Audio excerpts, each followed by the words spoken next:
Hello, and today we'll continue with Wayfinder.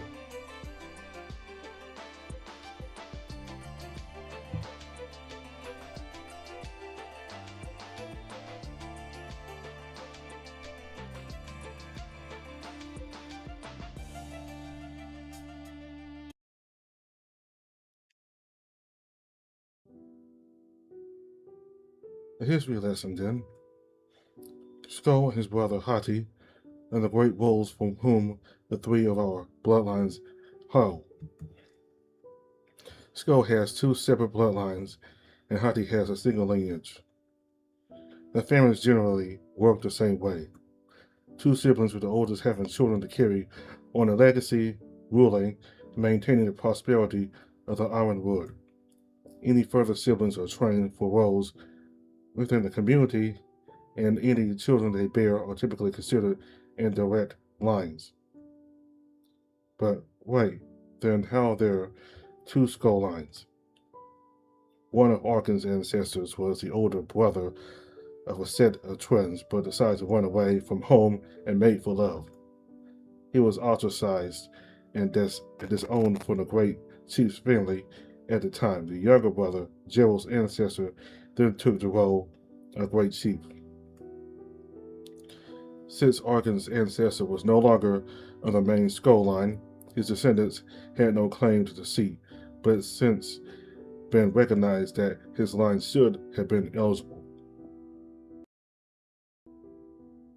With the establishment of the Council of Elders, all wolf giant villages have been given an equal opportunity to establish candidates to become the great chief. Arkin, if I'm correct, is the first candidate of that side of the skull line to reach this stage. Look at Arkin. He's looking off to the side. Embarrassment, his ancestors being the topic of conversation, must not be easy. That's pretty romantic. Arkin's ancestor running from duty and tradition for love and freedom, I mean. But what does that have to do with Skull and Hati themselves? How does it all fit together? He was blamed for it. What do you mean, Arkin? What was your ancestor blamed for? Arkin looks into my eyes with sorrow and sighs. As I was growing, Mama would tell me this story every now and again. She wanted me to remember what my ancestor did, why he did it, so that I would never hate him for it. The great wolf made his children, Skull and Hati, lead the wolves of the Ironwood. Our lineage was tasked with protecting every village and expanding the Ironwood. Those were the only tasks left to us. He knew the traditions were enforced upon our families by their own ideals and not born of the will of our progenitors. Hold on, protect the villages from what, exactly? The three wolf giants looked to one another for an answer to my question, but none of them seemed to have an answer. A good question, Finder. You're lining things up nicely. I hear the voice, but nobody else seems to. It definitely didn't sound like Skull. Then who was it? I opened my mouth to mention it when Arkin picks back up again. My ancestor and his brother grew up with their friend, a woman lass from their village. Over time, both brothers began to love her. The former great chief was sickly, and it would soon be time to step down. The younger twin, knowing that his older brother would no doubt become great chief and take the lass as his wife, proposed to her.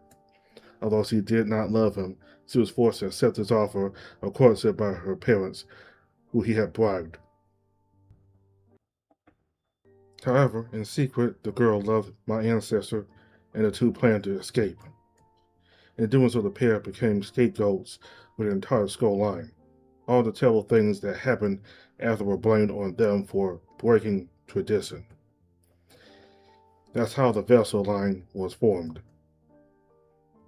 That's not how my people would tell it, though it rings truer than the versions of the tale I have heard simply by the merit of a storyteller.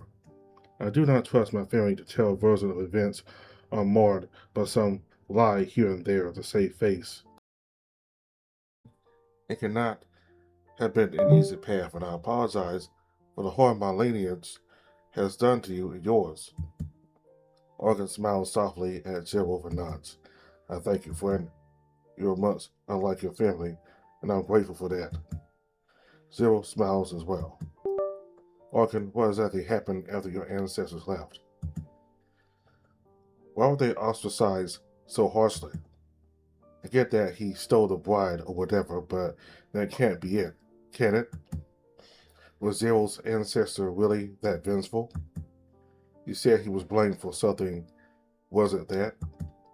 Shortly after all this happened, Skull and Hati convened somewhere in Ironwood. Their last sad howls were heard together by everyone. Nobody saw them again after that. My ancestor, he was blamed for Skull and Hati disappearing. They said he broke the traditions of the Ironwood and that Skull and Hati chose to leave us because of his actions. The young of my lineage have always been called things like vessels of evil by other children growing up. We generally don't have to deal with that in our village, but outside of it, others can be cruel. Oh, Orkin, poor guy. My ancestors have eased up on ostracizing Orkin's line through the years, though mostly they simply have done so because they feel it is beneath them. I myself feel the entire thing is petty on our end. More than that, nobody should be blamed for happenstance, and it would appear I was right. From the sounds of it, I would say Skull and Heidi have been enslaved or captured by the Acer. That may explain the anguish howl so long ago. I prod him with my elbow. Weren't you saying the other day something about hoping that Vessel Wolf fell out before the trial? Zero suddenly looks embarrassed and laughs nervously as Arkin studies his face. If I am honest, that was not meant as an insult. Arkin is known to my family as a pretty active and diligent person.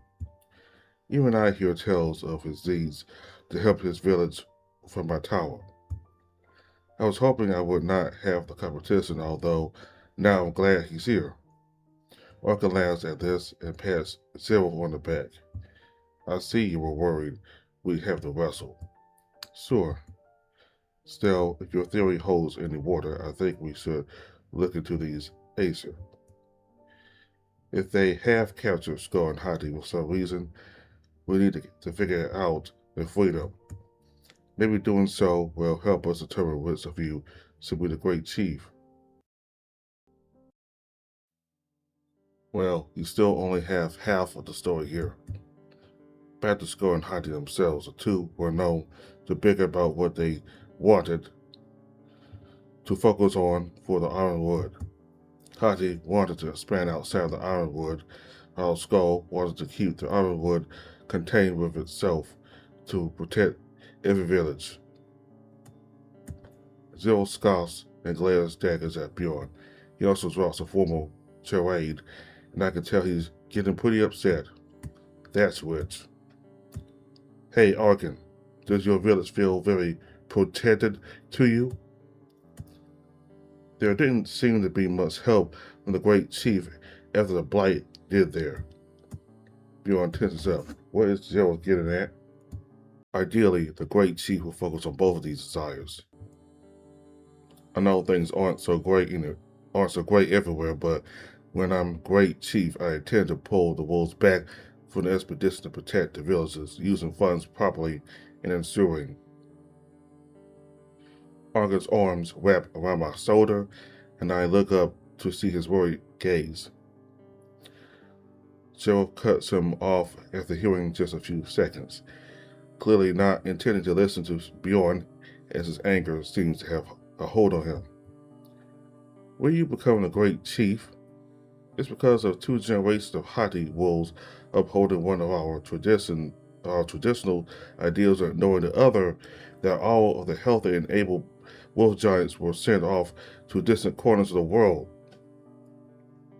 Meanwhile, the old, sick, and young fended for themselves. I don't intend to let some pillow sniffing, overwealthy ass take the position of great chief. You understand the silence.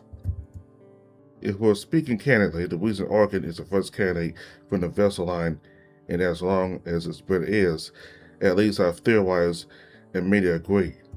Well, the last great chief, Karhu, and those in rule before him have done whatever they can to ensure whichever village the vessel line resided in was left to rot.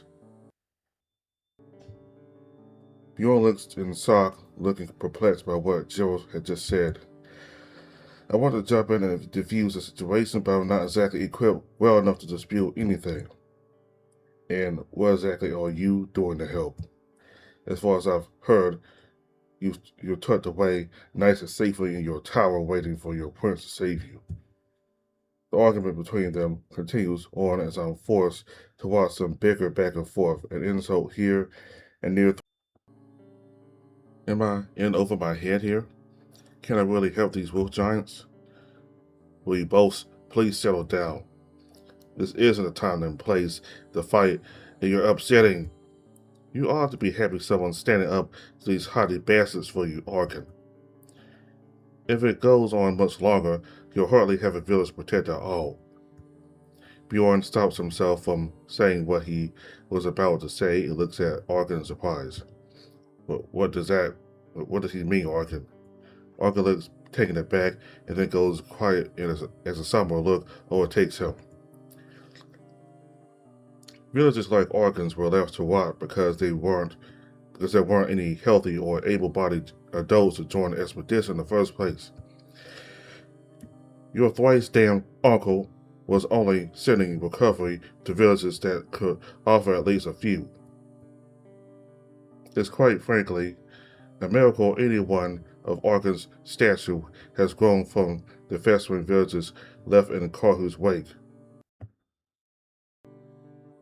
Arkin looks away and I reach up to comfort him. Poor guy.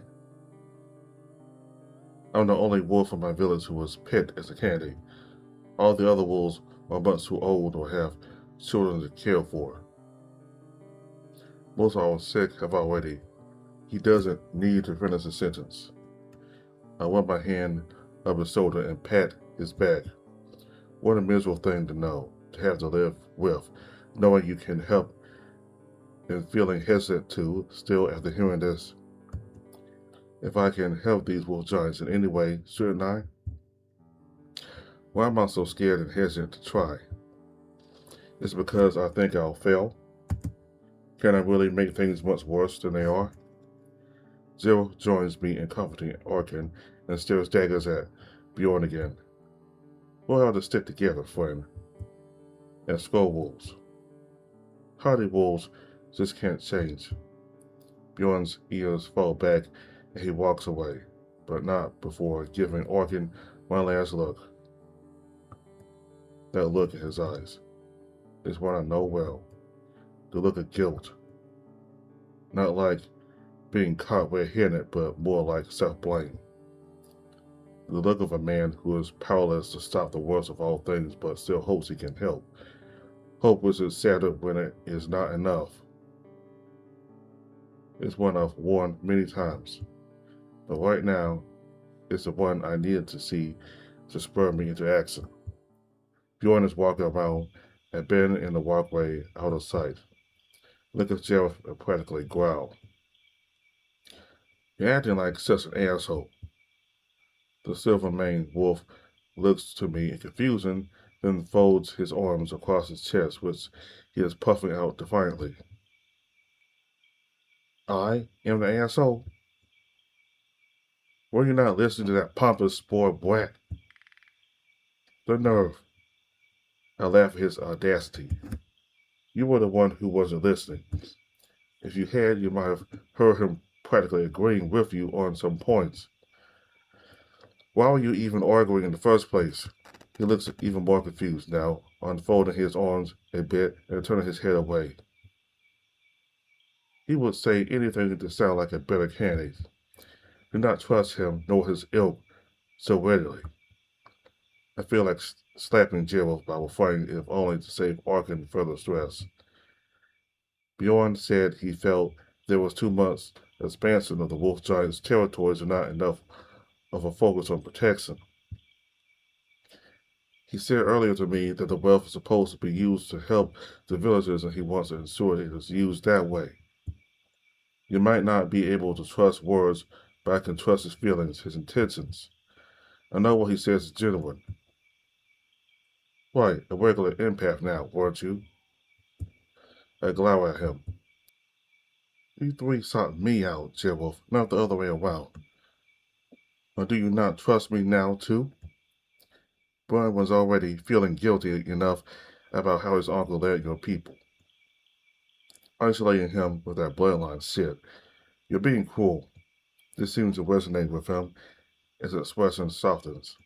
Although, realizing what he's done, Gerald turns toward me and opens his mouth to speak. Then, I cut him off with a look. Save it. You at least seem to realize your mistake. Bjorn should get an apology at the very least. Walking past Gerald, I just give him a shake on my head to show my disappointment. I'll be back in a minute, Orkin. I pat him on the shoulder and he reaches to hold my hand for a moment. Our eyes lock. Orkin nods at me. I find Bjorn almost a full block away, leaning forward on the rail, overlooking the river. He's resting his chin in his paw hands. I move into his field of vision slowly, but clear my throat to not startle him. Bjorn, buddy, you okay? He sighs and looks toward me, his expression a bit sad. Yes, I'll be fine. Just a little stung, and honestly, the alcohol I had earlier didn't do as much to ease my nerves as I'd like.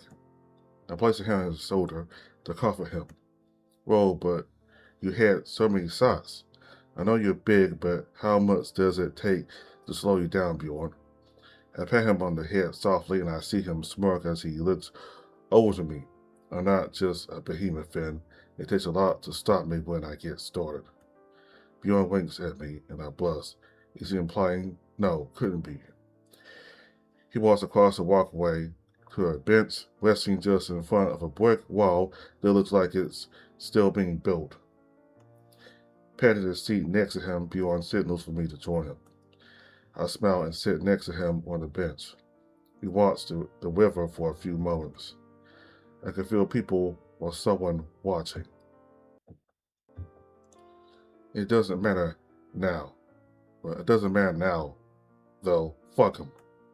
Bjorn, are you sure you're okay? I'm here if you need to talk. You know that, right?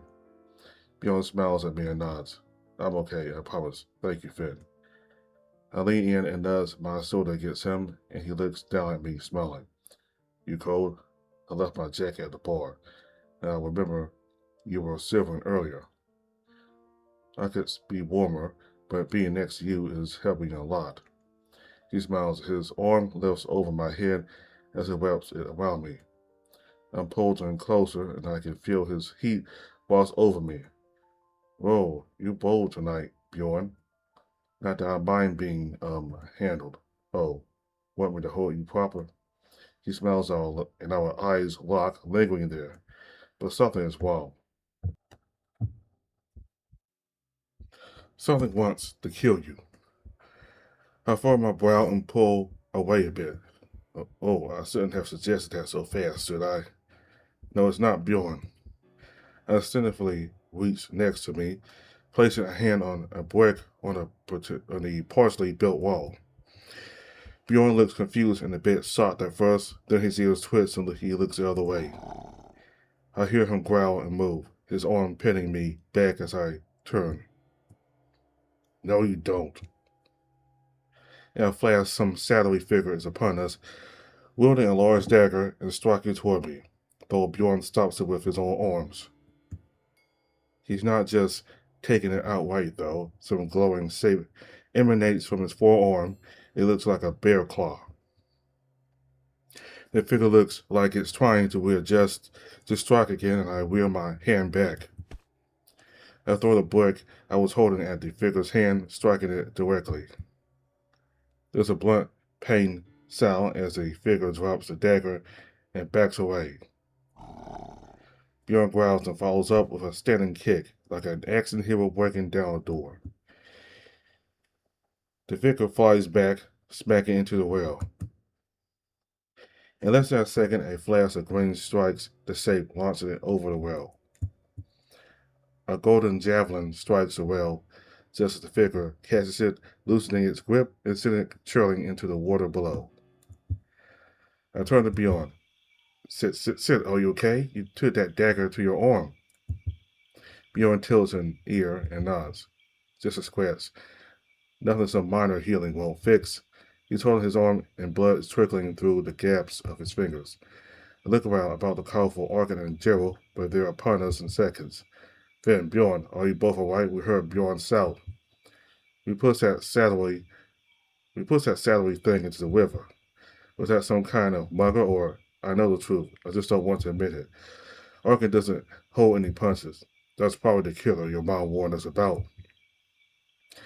The one we saw the lady on your television talk about, who killed the person at the diner last night? I nod. Yeah, you're right.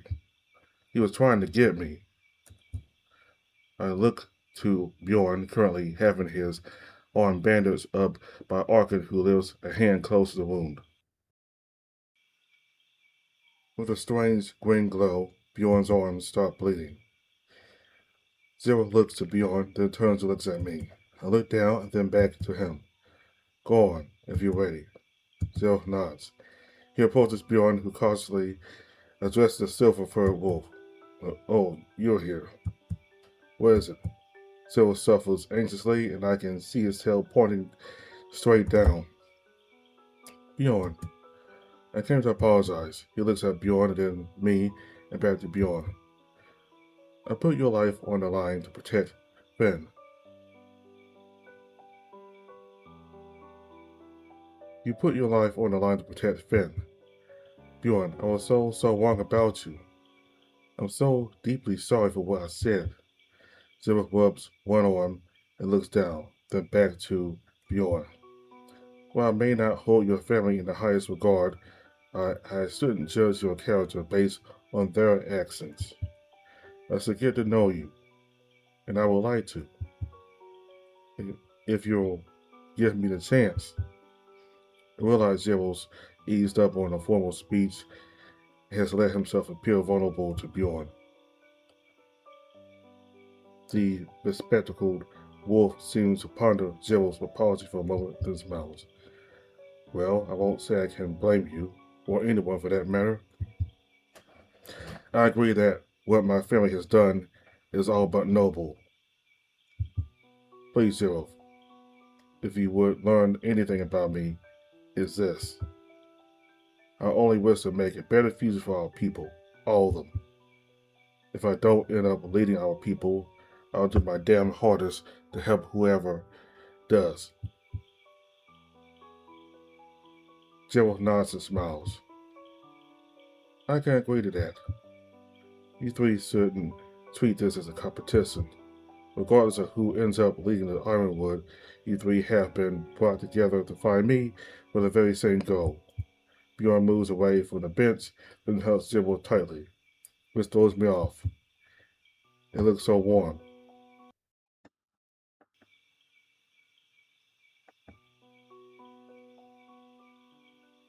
Aw, you two are gonna make me cry. Come here. He put his hands around.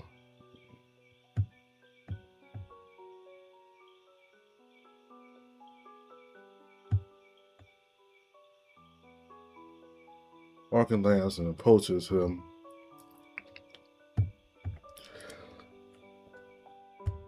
Arkin laughs and approaches them from the opposite.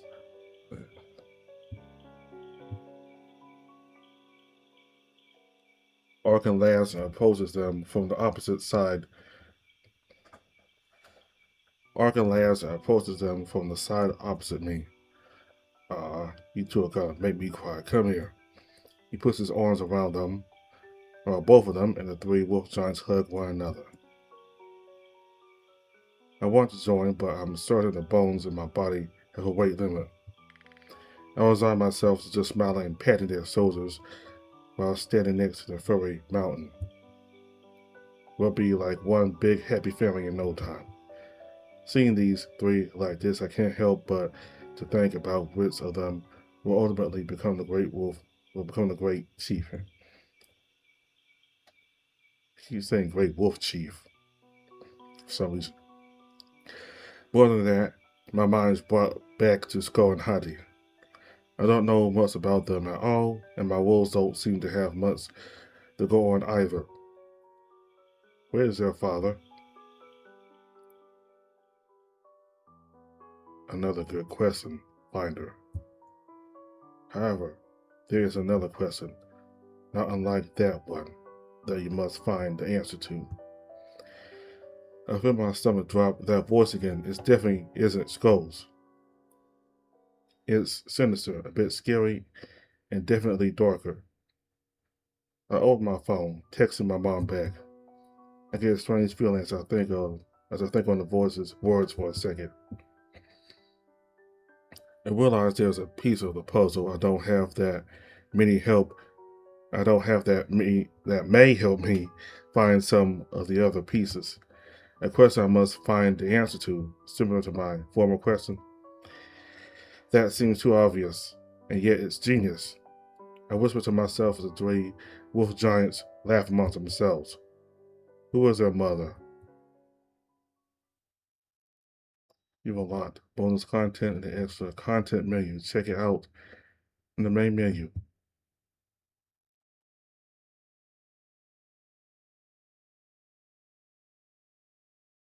Okay, this is where we're gonna stop.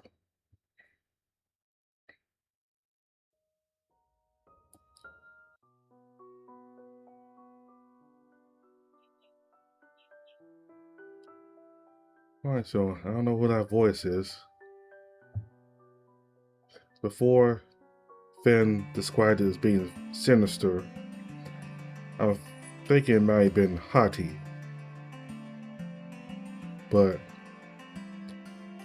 I don't know. Maybe it could have been Hati. I don't know. Anyway, I'm happy that Jewel managed to apologize to Bjorn. Though it's really because of Finn that Jewel apologized to Bjorn. What I learned about Finn in this story is that he's a person who will stand up for himself, and he will call out people when they're wrong. So he really did not like the way Jill treated Bjorn this whole time, and Jill believed that his family, Bjorn's family, were not very good when it came to how they ruled the wolf giants. They basically kept the resources to themselves so that the areas that could not provide any able-bodied wolves for expeditions rot and suffer. So, because Bjorn's related to them, he's taking his frustrations out on Bjorn. I mean, I understand Jerwolf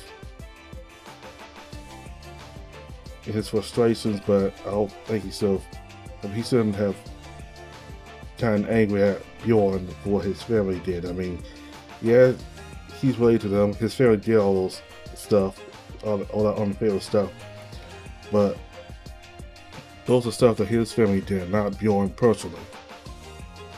And Bjorn very much disagrees with what his family has done. He wants to be better than his family. He wants to use resources to help all people, not just a few. He wants to help everybody.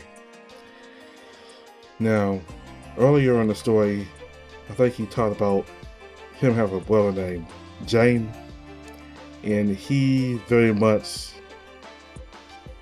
has a vision that's opposite of Bjorn. Jane, who is this wolf right here, he seems to want to keep things the way they are. He wants his family to be dominant, when it comes to wealth, and he just seems that he wants to keep things the way they are, and when Bjorn told Finn about his brother Jane, one of the things basically stay the way they are. Finn told Bjorn that he's happy that he met him and not Jane. So he seems friendly. We haven't gotten to his part yet, but I've played the game where we met him, and he seems friendly, but he kind of has a bad ideas about how he wants to go about things if he was the great chief. I mean, things would probably just stay the same and maybe even get worse, basically. But I don't know, we haven't really heard from what James himself wants. We haven't really heard from Jane yet about his vision. Well, we're only getting what Bjorn is saying about Jane. We haven't really gotten to Jane yet about what he personally wants to do if he's the Great Wolf Chief. And again, Jerwolf and Arkin and Bjorn are the three candidates, and Jane's not one of them. So anyway, all three of them seem to have good moral ideas about how they want to lead. They both, all three of them want to do what's best for the realm and to make the lives of everybody better. And Jerwolf even apologized to Arkin for his ancestors ostracizing his ancestor. So I like that Jerwolf did that. And I'm not gonna repeat everything that's said because it's a little kind of complex. You gotta kind of listen to it a couple of times to really get an idea, really have good knowledge of what the three of them said about the history lesson. But basically, I think there were two bloodlines, one from Hati and one from Skull, and basically I think Jerwolf and Arkin are like the Skull Wolves, and Bjorn is like a Hati Wolf giant, and Arkin and Jerwolf are like Skull Wolf giants, and Bjorn are like the Hati Wolf giant. So basically, Great Chiefs will cover those two bloodlines, those two separate bloodlines, either one. I think a ancestor Jerwolf, he wanted to be with the person he loved, and he was able to do that without having to fulfill his responsibilities, having a bloodline. And I guess that's how the bloodline split, I guess. I'm not gonna go back, but I might have to look back at it myself. But we can also go back to that part and look at the history lesson between the different bloodlines. But it's kind of complex that you have to really look at it multiple times. But that's basically generally what happened. Like, because there would be like two bloodlines because an ancestor decided that they didn't want to fulfill the duties expected of them, and they wanted to be somebody they truly love and not somebody they didn't really love. So I like that part at the end where they all hugged and put their differences beside them. And it's because of Finn. Finn, he makes these three more better than they were before. And I like Finn's character. not afraid to put his foot down and call out people when they're wrong, and he, he's not a blank slate. He got his name, he got a family, a history of his own. That's what I like about him. His character, he got his own stuff, like his name, his history. He got parents, he's not a blank slate. And I really don't like blank slate main characters, really. So I really enjoy Finn as a main character. Alright, so we'll start chapter 6 next time. So thank you all very much for watching. You know what? Here's one more thing I forgot to mention. Okay, so that battle scene, where that brief scene where Bjorn had to fight this person who committed those murders. It was really trying to come after Finn now, but he was able to prevent it from attacking Finn by charging, combating it himself. And Finn threw a brick at the person, and that seemed to do it. So, this person almost killed Finn. So this must be what his there's the guy's name, but his ex-boyfriend here. This must be what he warned Finn about. There's somebody trying to kill Finn. I think there's a lot more than what he's letting on here. I think he knows a lot more about this whole situation of Wolf Giants than he's letting Finn know here.